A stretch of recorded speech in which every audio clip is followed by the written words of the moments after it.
It's the worst of the CBC for July 19th, 2021, the show where I watch the CBC so you don't have to. And hopefully no one ever does again, because today was another soul-crushing experience watching the CBC.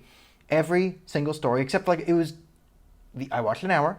I was a good boy. I did what I promised. Probably 50 minutes of it was just like, COVID! And this person has COVID, and an athlete tested positive for COVID. Did you guys know there's someone on a boat in Halifax who has COVID-19? Which means we're all dead. It means if you're watching this video, you're probably about to die. So write your wills up, because someone on a boat in Halifax has COVID-19, so we're all dead. In fact, too late, you're dead now. You're dead. Remember to like and subscribe to the video, even if you're dead. But as you know, we're all dead of COVID. Literally every story, this person has COVID, this, and it's there, and like, England's opening back up, even though someone still has COVID. They're calling it Freedom Day. How dare they? How dare they? And Canada might have Americans. There might be travel again. Oh no, what about the COVID? So the biggest omission is literally every story in the world. Anything. There's a cat in a tree somewhere in Oshawa.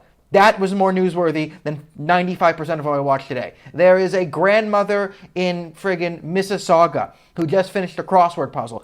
Honestly, more newsworthy than what I had to listen to. Yes, there's revolutions in Iran that we don't want to talk about, and, jihadist groups are slaughtering people in Nigeria, and, I guess Russia's crazy and China's crazy. But no. Someone on a boat in Halifax has COVID-19, so you're going to die. In fact, you're already dead. Can I do your eulogy? I'm pretty good at those. So if you want me to say something at your funeral, leave a comment below. I will eulogize the hell out of you. You have my word. That's a Daniel Boardman guarantee. All right. Now, the worst covered story. We're going to ignore all the COVID stuff, because literally everything. The worst covered story is, exactly what I said would happen surrounding the aftermath of the London attack is happening. I will reiterate. It's a horrible thing that happened to the family in London.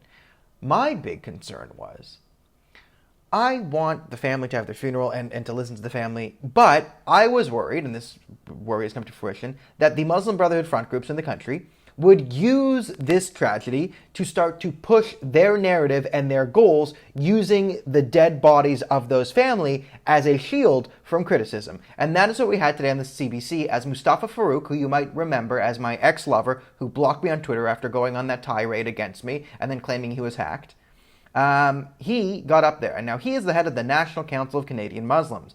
The NCCM has been identified in Canadian experts' testimony in the Senate as a front group for the Muslim Brotherhood, along with a few other charitable organizations. And what he was pushing was he wanted to because his big thing was he wants to stop Islamophobia by making sure the government doesn't investigate Islamic charities for connections to terrorism. That's the biggest thing. Now, could it be that there's currently some Islamic charities that have connections to terrorism that are making huge grounds throughout the political landscape, and especially in Aaron O'Toole's Conservative Party?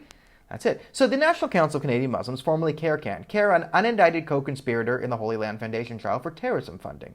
Now, if you're going to say it's Islamophobic to link this organization to terrorism, I will remind you that CARE, its parent organization, is considered a terrorist group in the United Arab Emirates, a country that is over 95% Muslim. They call CARE a terrorist organization for its connections to the Muslim Brotherhood. The current head of the NCCM, Mustafa Farouk, who is out there, is on record retweeting that he thinks that Omar Khadr is a Canadian hero. This is my problem I have with all of this, and I've said this forever. Most Muslims in Canada do not follow the ideology of the Muslim Brotherhood. But some well-funded through foreign-based charities are Muslim Brotherhood front groups. And I do not want to see Muslim Brotherhood members and Muslim Brotherhood front groups get up there, claim to be the representatives of the Muslim community, bully the rest of the country into accepting that, advocate for openly Islamist policies, and then have the blowback fall upon the regular Muslim community.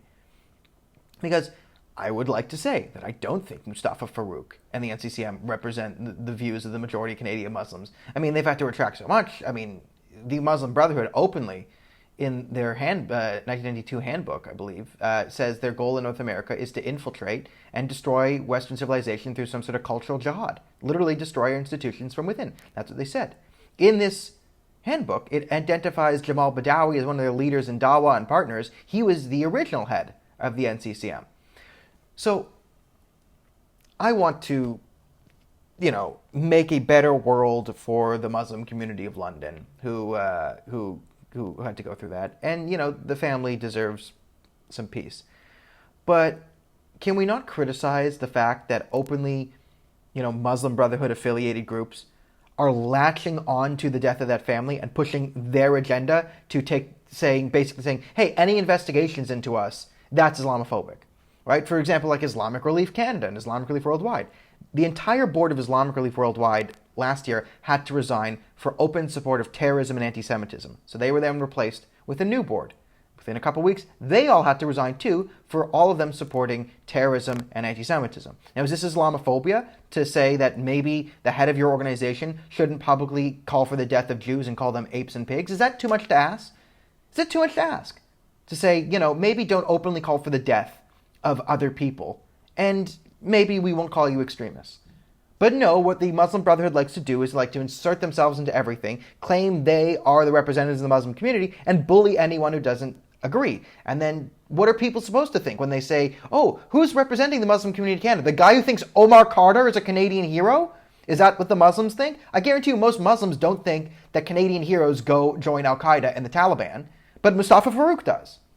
Or he tweeted it out. And he's never answered any questions on that. He just claims, I'm representing all the Muslims. And the Muslims clearly want you to stop investigating these charities that are probably, according to many Muslim majority governments, funding terrorist activities. Now, are there Muslim charities that are not funding terrorism? Yeah, there's a lot of them. Government, hit me up. I'll send you a list of tons of Muslim charities that are not terrorist affiliated. There's a lot of them. Yet, the ones we prop up as the representatives usually identified Muslim Brotherhood front groups. And that's ridiculous. So this is again the Rosemary Barden scale of bias. I don't know. Sometimes it's an NA because just like COVID and my mind turned off.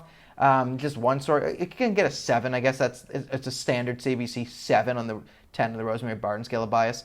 So that's it. I will watch more CBC tomorrow. And if my brain doesn't turn to mush and we don't die because someone on a boat in Halifax is COVID, then we'll do another episode. Good night. Click all the buttons, like, subscribe. You can support on Patreon, blah, blah, blah, blah, blah, blah, blah.